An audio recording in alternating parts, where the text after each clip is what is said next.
Hi, I'm Mark Keough, and I'm your state representative for House District 15, and I'm standing here in the Capitol, and I have to tell you that I am so encouraged that so many people are interested in what's happening with our children, and especially as it relates to our pre-kindergarten age 4 and 5-year-olds. Now, you'll forgive me, normally I don't just read off notes, but I'm going to be reading some of these notes because I want to make sure that I get this information accurate, and I want to get at it as quickly as possible.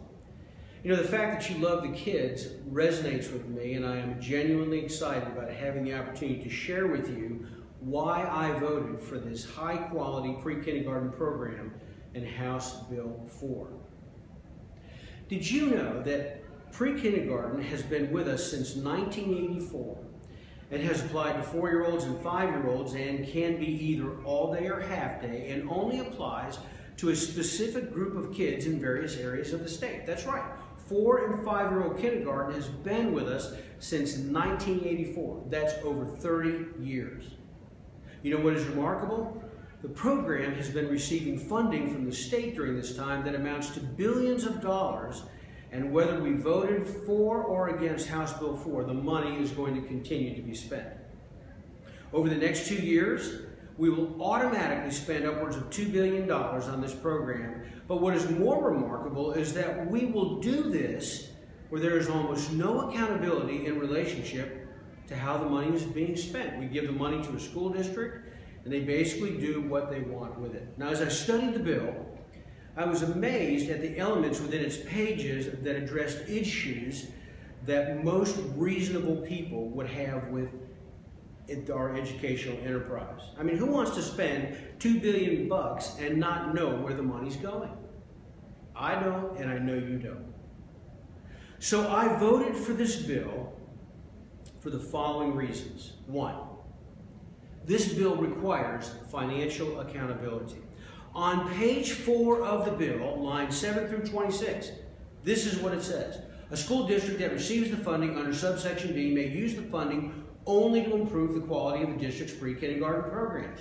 The total amount of funding distributed to school districts under subsection B for the state fiscal biennium ending 31st, 2017 must not exceed the greater of $130 million or the amount of the appropriation provided by the pre-kindergarten program under this chapter. What it's saying is you can only spend the money for the pre-kindergarten program. You can't spend it on buildings, you can't spend it on advertising, you can't spend it on additional supplies. It can only be spent educating our kids. The second thing that says in this is that this funding has a cap. People are saying there's no cap.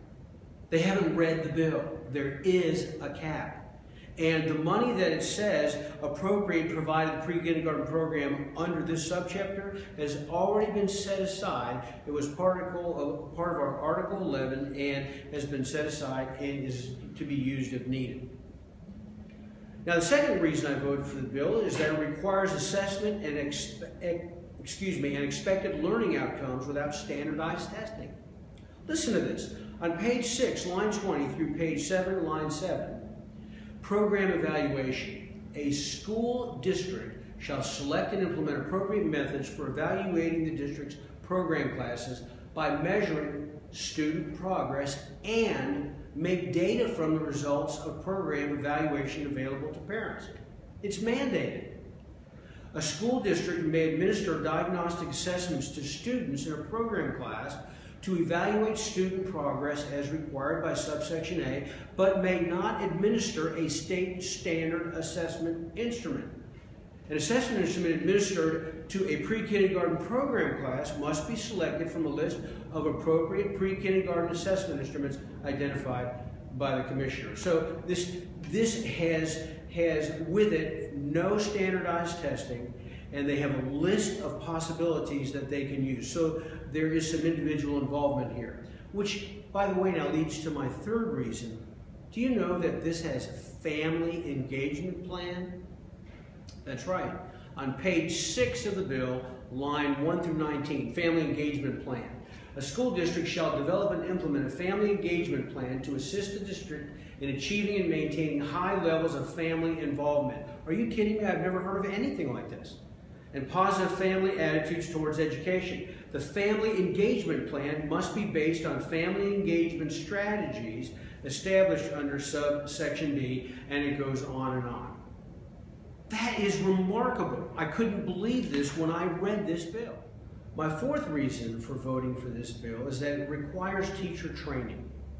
Did you know that according to the TEA, 18% of teachers in pre-K programs across the state are not certified? They're not certified. This program requires that all pre-K teachers must be qualified under existing Texas law and will require them to possess one of 4 additional qualifications: a Child Development Associate credential, or certification offered through a training center associated with Association Montessori International or through the Montessori Accreditation Council for Teacher Education, or at least 8 years experience of teaching in a nationally accredited child care program or an equivalent qualification. And, are you ready for this? It is prohibited in the bill, page 5, line 8 through 9, for a school district to use national curriculum standards developed by Common Core. Our government said in his State of the State speech that he would eliminate and make sure Common Core was not in our system. The person who crafted this bill believes that, and the governor believes that bill, and I just gave you the lines and the page number.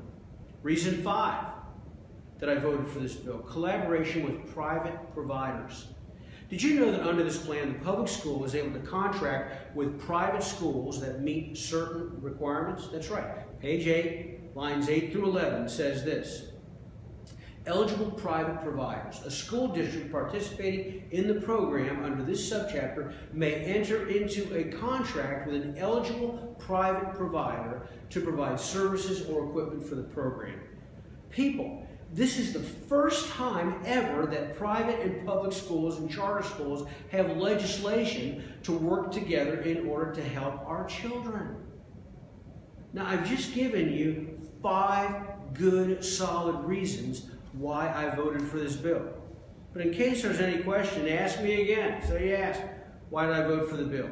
Because it is the most sensible and most conservative way to bring management to an otherwise unmanaged, unaccountable program. Is it perfect? No. But unlike what we have now, it possesses assessment, financial accountability, family involvement, historic public-private and charter school collaboration, requirements for teacher training, and a prohibition of any curriculum associated with Common Core. So you tell me, is it more conservative to throw $2 billion at something by voting against this bill and just let things go status quo the way they are? Or implement oversight and accountability requirements on money that's going to be spent either way? I chose the latter. I voted for the bill. I'm Mark Keough. I'm your representative, House District 15.